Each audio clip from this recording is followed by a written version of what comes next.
Il cogne fort, lui, là-haut. Ce besoin de briller, quand même. Oh là là, qu'est-ce qui cogne! Waouh!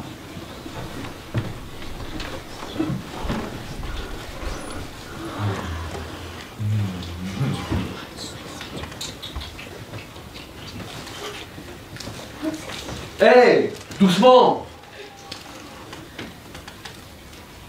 T'es toute petite, toi. Tiens, si la Terre était aussi petite que toi, je me demande comment il serait grand, lui là-haut. Ferait moins le malin.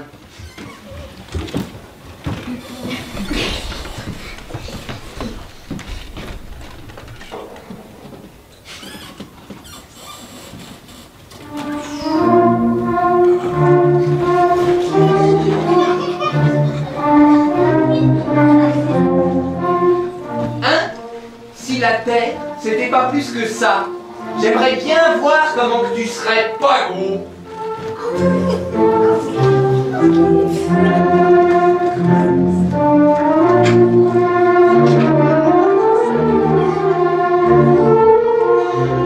Wow!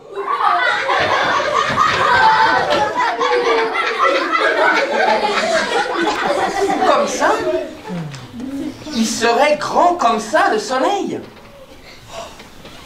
J'adore quand mes tomates me parlent. Eh ben mon vieux, ça va en faire des salades. J'aurai jamais assez de basilic.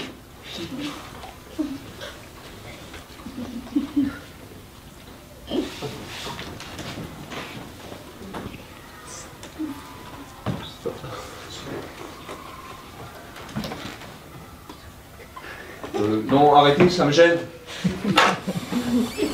Je sais bien, c'est un peu de la magie tout ça, mais... Tout de même, je suis pas le centre de l'univers.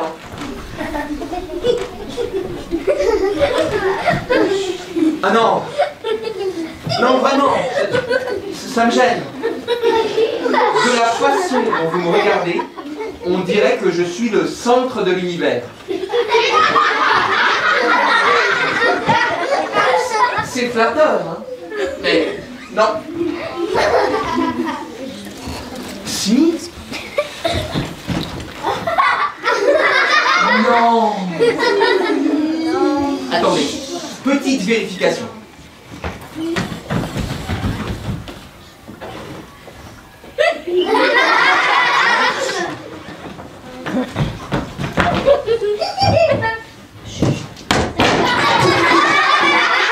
Marche encore.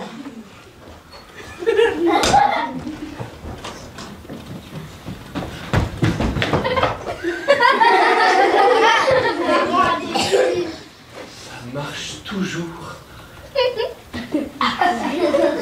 Pourquoi moi?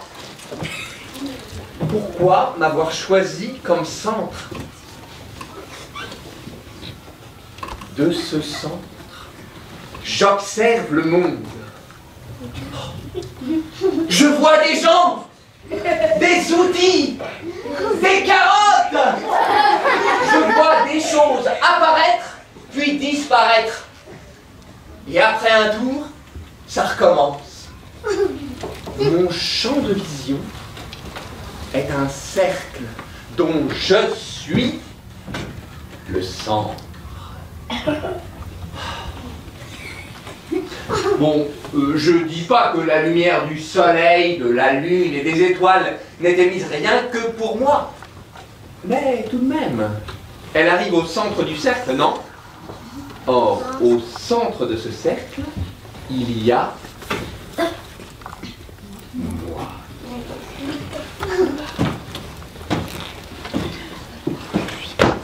Mes copains vont faire une drôle de tronche quand ils vont savoir ça. Ils disent que je suis tout le temps dans la lune. Comme si le centre de l'univers pouvait être dans la lune. Impossible. Inconcevable.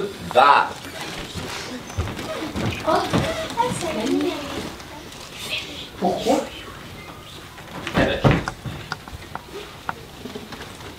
Bah oui, tiens, au fait. Pourquoi?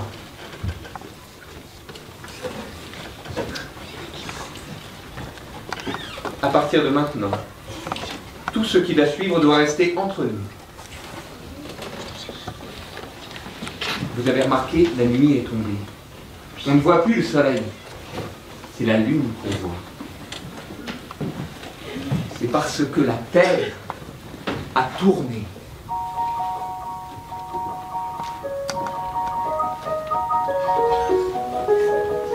Non. Si. Le soleil se trouve maintenant de l'autre côté et il continue sa vie d'étoile.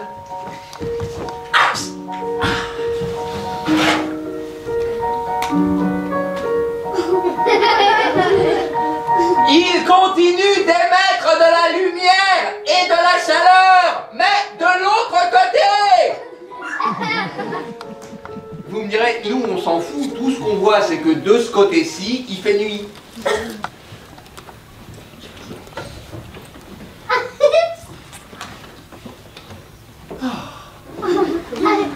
C'est parce que la Terre tourne sur elle-même en 23h56 et 4 secondes et que moi, vous, nous tournons avec elle.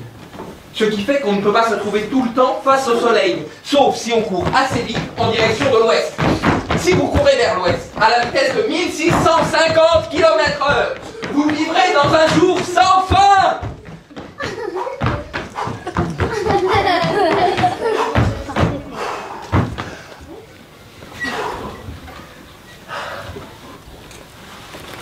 Vivre à 1650 km/h, c'est fatigant.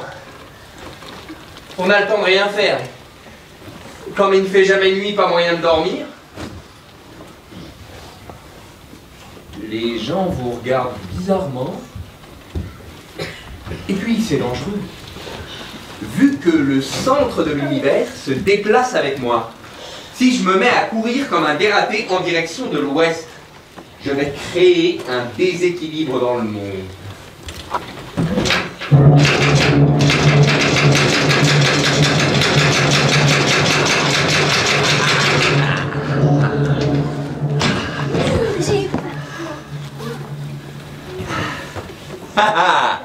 Là, vous me regardez bizarrement. Hein.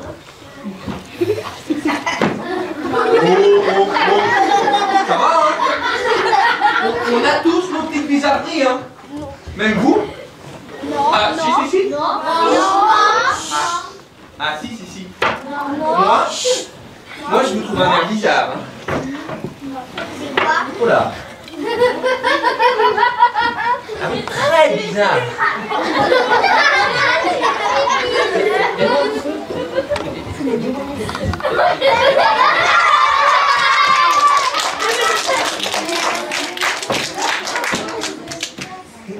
Viens là.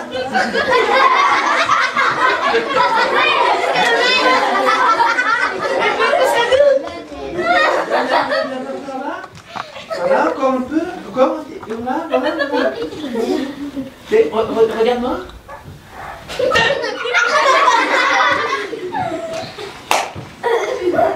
Ah ouais.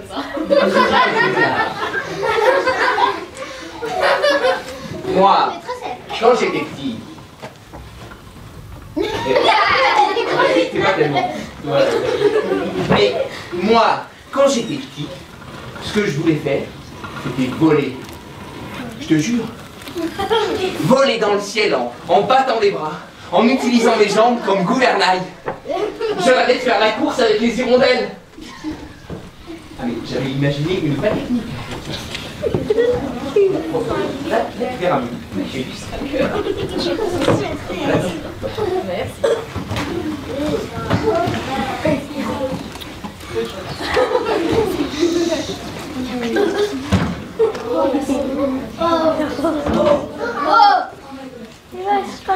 Règle numéro 1, on ferme la bouche. Règle numéro 2, on garde les yeux ouverts. Règle numéro 3, la plus technique. On bat vigoureusement des bras en serrant les doigts pour avoir plus de portance. On tend les jambes et on pivote légèrement les chevilles pour tourner. Oh, j'en ai passé des heures à m'entraîner dans ma chambre, à la piscine, partout où je pouvais battre des bras sans que ça paraisse bizarre. Je me suis entraîné jusqu'à ce jour. Fata!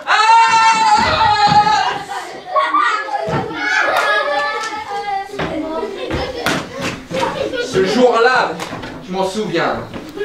J'étais en classe de 6e, en cours de sciences physiques, et le professeur nous a parlé de Isaac Newton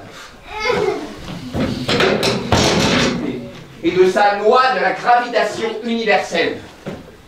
Et que dit la loi de Isaac Newton? La loi de la gravitation universelle dit que les hommes sont collés à la Terre parce que celle-ci exerce sur eux une force qui les maintient à sa surface. Une force? Oui, messieurs, dames, une force qui m'interdit de voler. On est enfant, on rêve, on ne fait de mal à personne. Qu'est-ce que tu veux faire plus tard? Moi, je veux voler pour faire la course avec les hirondelles. Ah, tu veux voler, c'est bien ça, il faut bien t'entraîner à battre les bras. Oui, oui, je le fais tous les jours. On travaille, on espère, et un beau jour arrive un certain Isaac Newton en classe de 6e avec une loi qui annule des années d'effort. Une loi universelle, imposée comme ça, sans référendum. Moi, qui suis concerné, quand même, on ne m'a jamais demandé mon avis. Et vous? On vous a posé la question? Oui. Est-ce que quelqu'un parmi vous a voté pour M. Newton? Non. Non. La loi de la gravitation universelle est une loi injuste et terriblement anti-républicaine. Mieux encore, la loi de la gravitation universelle dit que la force d'attraction exercée par un corps sur un autre est d'autant plus importante que ce corps est massif. Autrement dit, la loi dit que les petits seront écrasés par les gros. Eh bien, moi, si je suis élu à la chaire de mathématiques de Ménilmontant, j'abolis cette loi. Plus de contraintes. Je vole. Et en l'absence de gravitation, la Terre cesse de tourner autour du Soleil. Plus de jours, plus de nuits, fini le calendrier. Plus de mois, donc plus de fin de mois. Plus de saison non plus. Bon, ça remarqué, c'est pas nouveau. Hein. Dédé, le patron du bar des sports, il me le répète tout le temps. Il y a plus de change.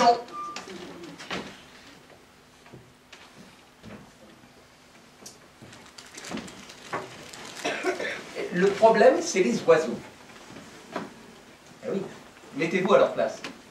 Si on abolit la loi de la gravitation universelle et que tout le monde se met à voler, qu'est-ce qu'il leur reste comme place?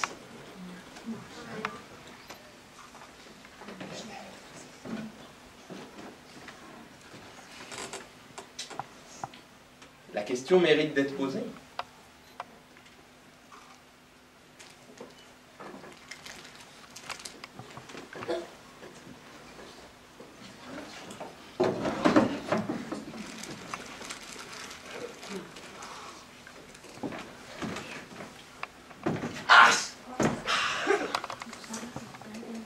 Vous n'avez jamais eu envie de changer de soleil, vous? Ou bien d'en avoir deux au lieu d'un? Une étoile double, comme Albireo dans la constellation du Cygne. Une orange et l'autre bleue. Ou même triple, comme Sirius. Avec 3 soleils dans notre ciel, nous aurions des journées de couleurs différentes. Cela commencerait par un matin bleu, suivi d'un midi illuminé de pourpre, une après-midi orangée, 3 couchers de soleil par jour, 3 levées également. Seulement voilà, le ciel de nos nuits ne serait plus le même. Moi, qui sais reconnaître sans peine les constellations, si les étoiles ne sont plus à la même place, comment s'y retrouver? Ah oui, les constellations, c'est des groupes d'étoiles qui dessinent un taureau, un lion, une casserole dans le ciel. Si les étoiles ne sont plus à la même place, les dessins changent. Il faudra trouver d'autres repères, d'autres noms. De toute façon, au début, elles n'en avaient pas de nom, les étoiles. T'as vu le point brillant à côté de l'autre point brillant? Celui qui brille à côté du machin super brillant? Quoi l'autre, ouais. Le machin super brillant, il brille pas plus que le point brillant qui brille. Hein. Et d'abord, c'est moi qui l'ai vu le premier. Maintenant, on dit la planète Jupiter est dans la constellation du Taureau. C'est plus pratique.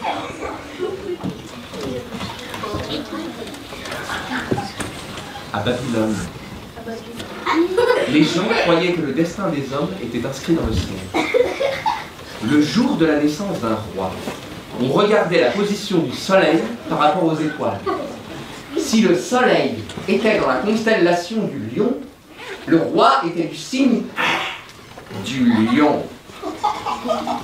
Si, en même temps, Jupiter était dans la balance, on pouvait être sûr qu'entre 3 et 7 ans, le roi perdrait une dent de lait. Et que le 33e jour de sa majorité, il fermerait une porte.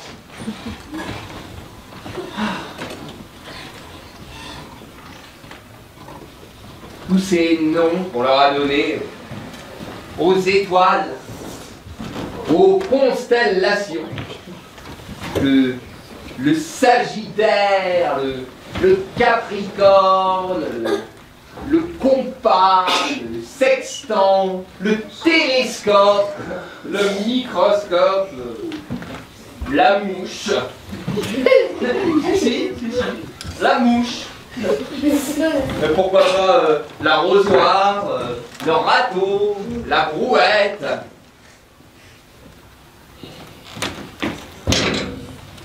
La brouette. C'est bien ça, comme nom, pour la grande ours. Ce serait mieux même. Moi, quand j'étais petit, je leur donnais les noms que je voulais aux étoiles, aux constellations.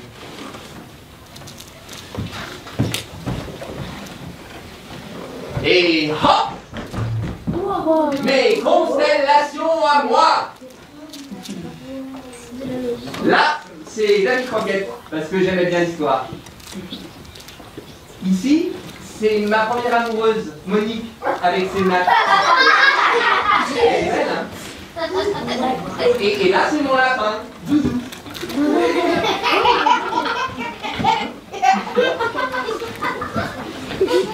Cette étoile s'appelle l'œil de Doudou. Doudou. Le lapin. Dany Croquette. Casquette. Et Monique.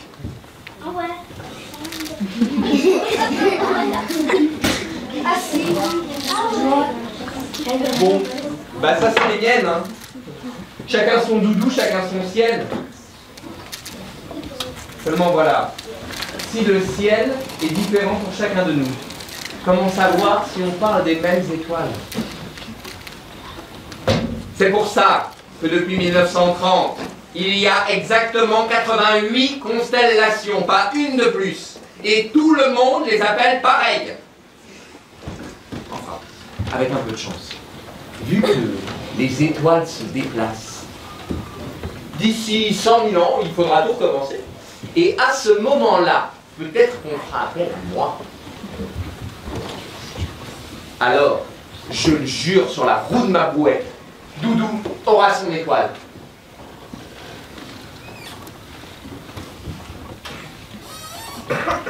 Oh oh, le beau temps menace. Oh, c'est le titre. Ouais, le beau temps menace. C'est une expression de jardinier astronome. Ça veut dire que le ciel se dégage et qu'on va pouvoir observer les étoiles. Au boulot! Oh. Je me plains pas, hein. Mais il y a des soirs où j'aimerais bien ne rien faire. C'est quand même reposant, hein. Un ciel sans étoiles. Un ciel bien gris. Un bon brouillard. On reste assis sur son balcon à contempler la brume.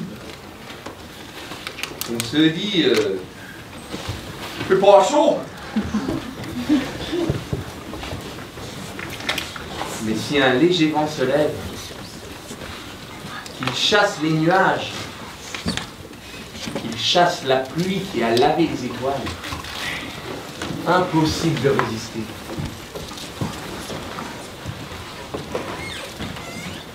Les étoiles sont bien plus belles après la pluie.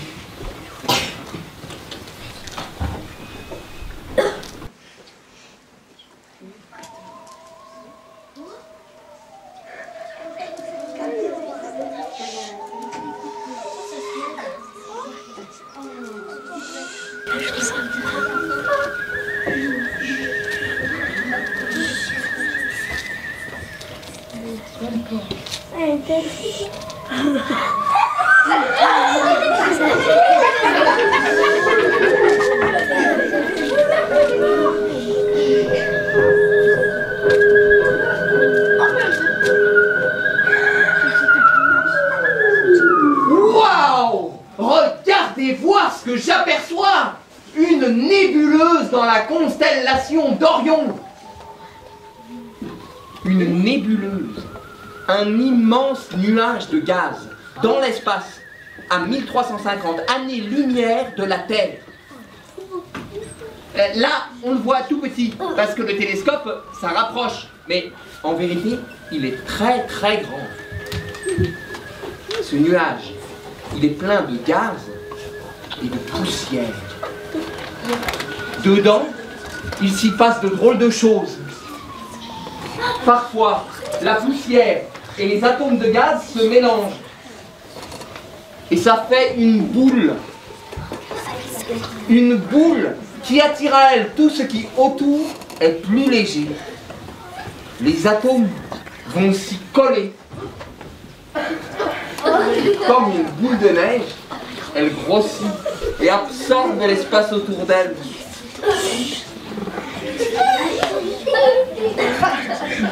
Quand la boule est suffisamment grosse, elle émet de l'énergie. Un rayonnement en sort sous forme de lumière et de chaleur. La boule devient étoile.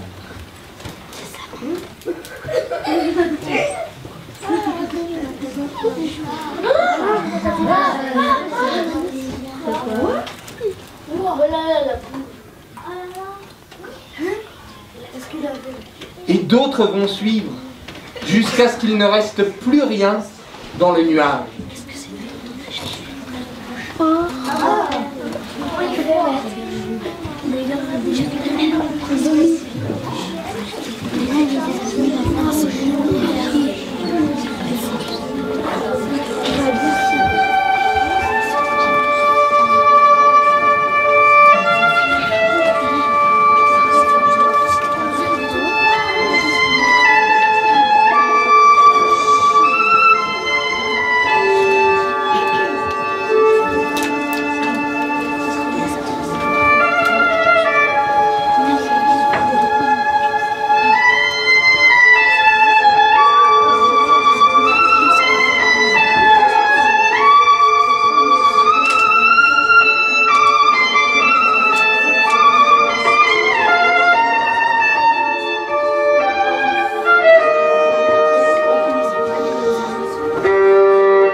le soleil. Encore. Oh. Bon, le soleil, c'est rien qu'une étoile. Parfaitement. Une étoile comme les autres. Ah, bien sûr, cette étoile fait le jour, la nuit, l'hiver, l'été. Elle a l'air beaucoup plus grosse que les autres. Mais c'est juste parce qu'elle est plus près. Ah, des fois, j'aimerais bien que la Terre aille tourner ailleurs.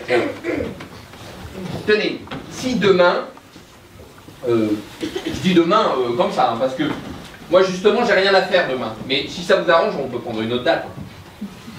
Enfin bref, si demain la Terre se trouvait à la place de Pluton, et bien le Soleil, il nous paraîtrait à peine plus gros qu'un pois chiche. Ferait-moi le malin.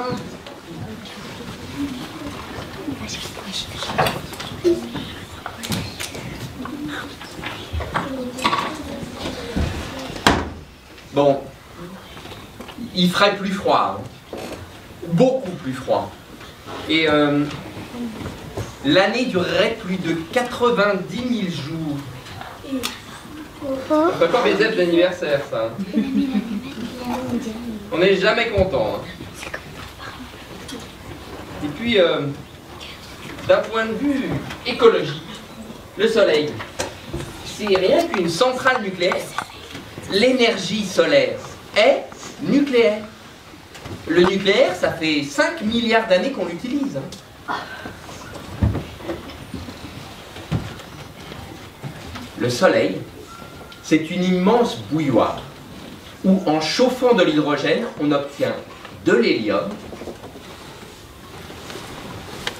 et de l'énergie.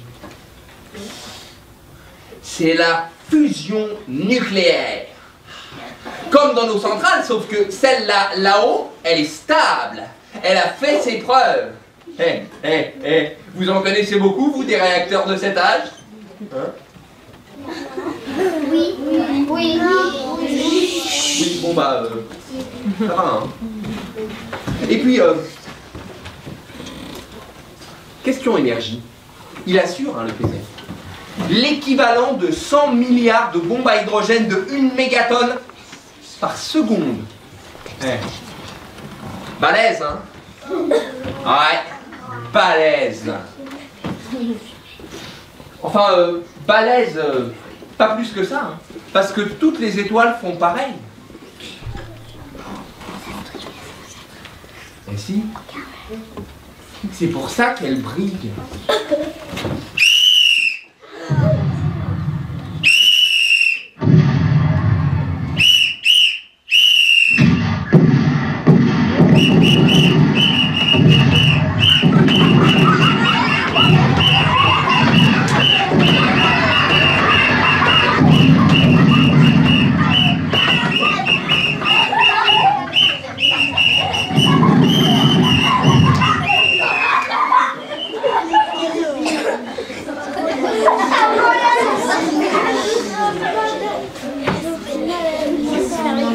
Bon, d'accord. Des fois, on est bien content de l'avoir, le soleil. Pour sécher les draps, pour garder le thé au chaud, pour bronzer entre les orteils. Mais ça reste entre nous, hein, parce qu'il est pas au courant. Mais ça va pas durer éternellement. Il sera pas toujours là, ce gros malin. Il va grossir pour briller de plus en plus fort. Peut pas s'en empêcher. Ce besoin de briller quand même. Alors, il va grossir, grossir, grossir, et un beau jour, dans 5 milliards d'années, Oh, c'est un bon. Oh, c'est un géant bon. 5 milliards d'années. On a le temps. 5 milliards d'années.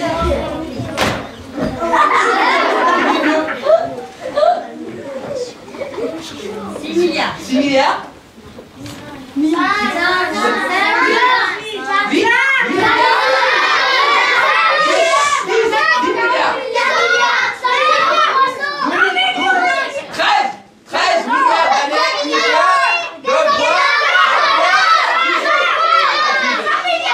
L'âge de l'univers pour 13 milliards d'années. L'univers a 13 milliards d'années. Et les êtres.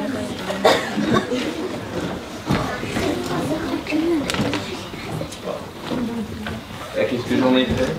Ah, la 13 milliards, ça disparaît quand même pas comme ça. Ça alors? Voilà.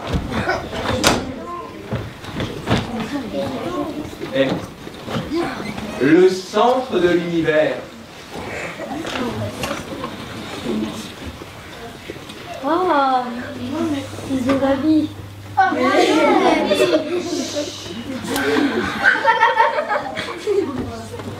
Début de l'univers, le Big Bang.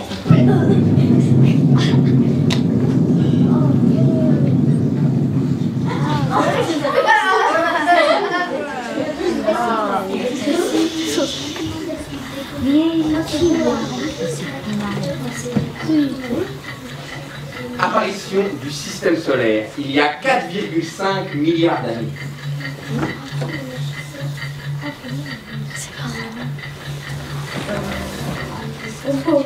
La vie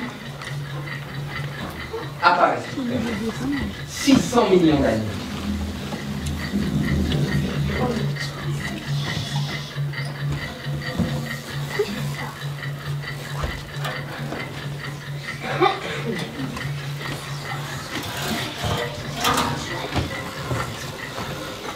Les dinosaures sont les maîtres incontestés sur notre planète. 220 millions d'années.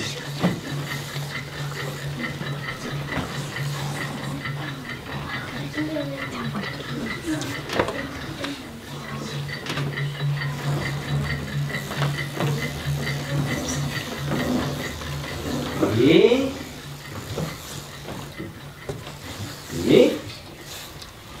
l'homme, et l'homme,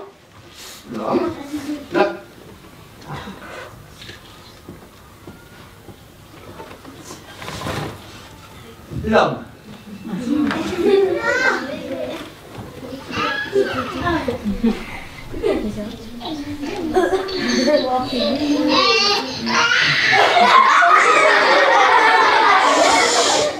Par rapport à l'âge de l'univers, on vient à peine d'arriver sur Terre. Et on cherche déjà à tout comprendre. Et on en a raconté des histoires du pourquoi, du comment que c'est-il que ça se passe. Pour Aristote, par exemple, il y a 2500 ans, l'univers est formé d'une planète, la Terre, posée au centre de l'univers, avec tournant autour d'elle le Soleil, la Lune et 5 autres planètes.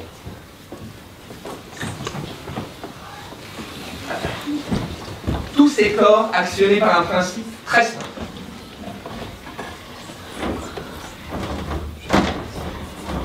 Dieu, il y a 500 ans, Copernic arrive et affirme que la Terre est une simple planète tournant autour du Soleil qui occupe le centre de l'univers. Et derrière tout ça, de la place pour Dieu. Au XXe siècle, on découvre de nouvelles galaxies, semblables à la nôtre, mais beaucoup plus lointaines. On découvre alors que l'univers est beaucoup plus grand qu'on ne pensait, et qu'il s'agrandit encore. Donc, avant, il était plus petit, donc il a une histoire. Jusqu'à présent, on n'avait jamais imaginé que l'univers pouvait avoir une histoire. Une histoire qui a eu un début et qui aura une fin.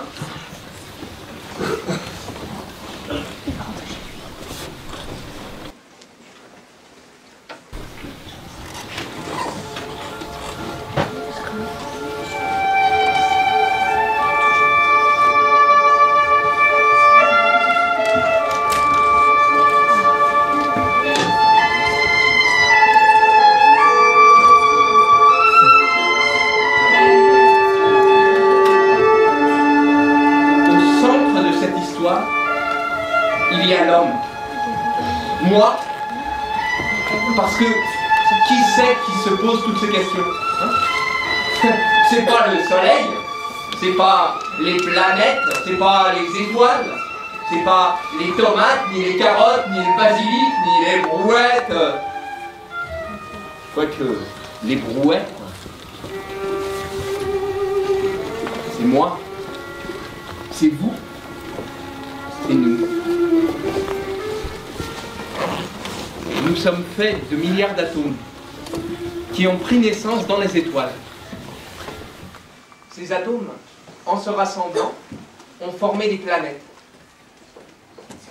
Sur ces planètes, un être vivant, capable de penser, a vu le jour. Moi.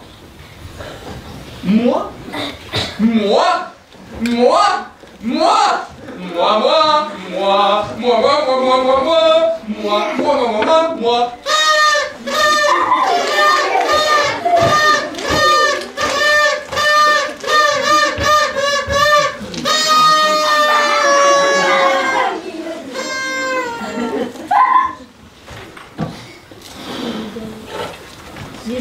Oh, c'est fatigant d'être au centre de l'univers.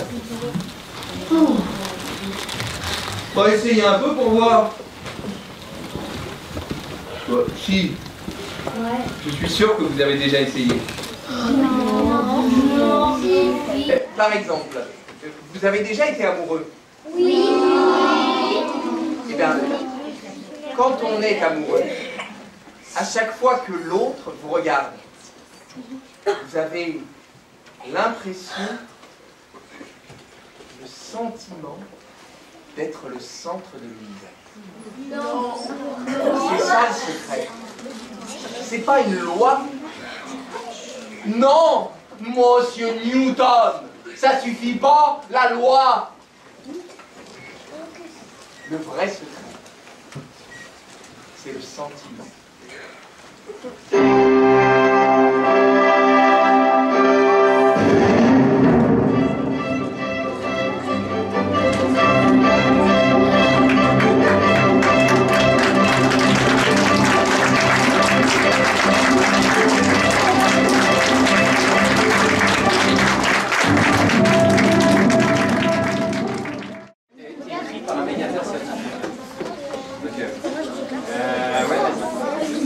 En gros, ça fait comme un mois de travail pour la répétition.